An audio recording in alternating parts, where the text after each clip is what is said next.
Madame la Présidente, Madame la Ministre, Monsieur le Président Anglade, mes chers collègues, la Conférence sur l'avenir de l'Europe a publié un rapport très riche sur les orientations souhaitables de l'Union européenne telles qu'elles étaient perçues par les citoyennes et les citoyens de l'Union associés à cette grande et féconde consultation. Je remercie le Président Anglade et Madame Lernoës d'avoir pris l'initiative de proposer, dans le cadre de la Commission des Affaires européennes, une proposition de résolution que la Commission des Affaires étrangères a accueillie bien volontiers.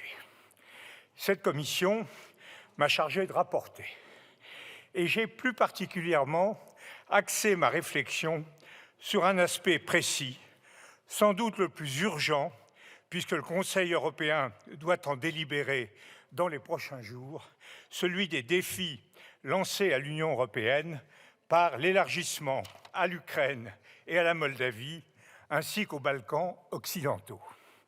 L'exercice auquel nous nous livrons à travers cette proposition a été doublement balisé.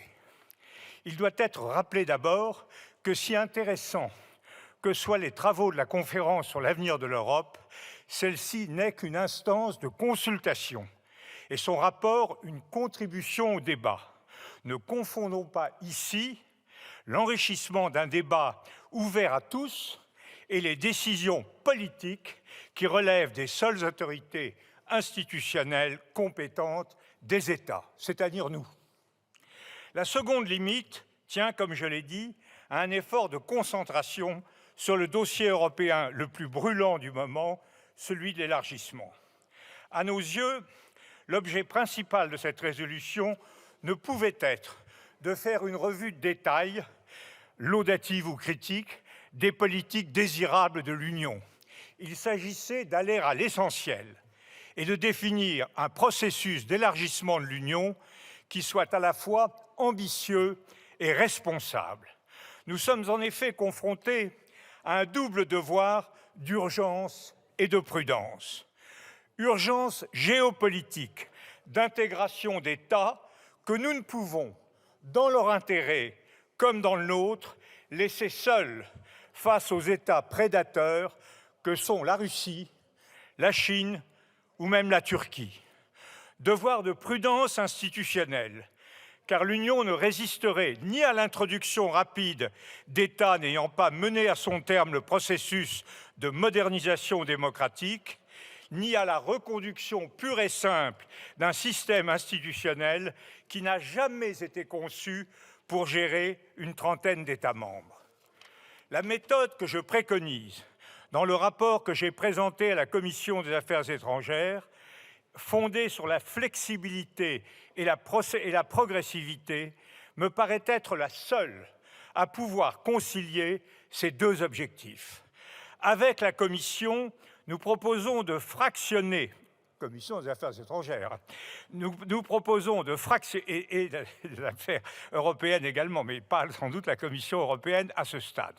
Nous proposons de fractionner le processus d'adhésion en 3 étapes, en vue de répondre de toute urgence à certains États, ceux des Balkans et l'Ukraine, dont les besoins géopolitiques sont évidents, sans pour autant précipiter un accès prématuré aux institutions de l'Union. Il faut envisager en premier lieu une phase d'engagement politique au cours de laquelle les États concernés souscriraient à un pacte d'adhésion à l'Union européenne et prendraient des engagements sans équivoque sur les principes guidant celle-ci, sur la souveraineté des États, sur le respect des droits fondamentaux, sur l'acquis institutionnel de l'Union, sur la primauté du droit communautaire et sur l'établissement des relations pacifiées de chacun avec ses voisins. Viendrait ensuite une phase d'intégration à la carte au cours de laquelle s'organiserait bilatéralement entre la Commission et chaque État membre la mise en œuvre des politiques communes que ces États seraient en mesure d'intégrer. Enfin, interviendrait l'adhésion pleine et entière aux institutions de l'Union. Cette adhésion serait l'aboutissement d'un double processus de révision de nos institutions et de réalisation de toutes les conditions nécessaires à un bon fonctionnement de la démocratie. Une attention particulière devrait être portée à l'éradication de la corruption. La proposition de résolution qui nous est soumise repose sur la conviction qu'entre l'immobilisme et l'aventure, il y a nécessairement un moyen terme. Comme le rapport dont je l'ai accompagné, elle n'a d'autre ambition que de contribuer à éclairer le chemin qui pourrait y conduire. Je vous remercie.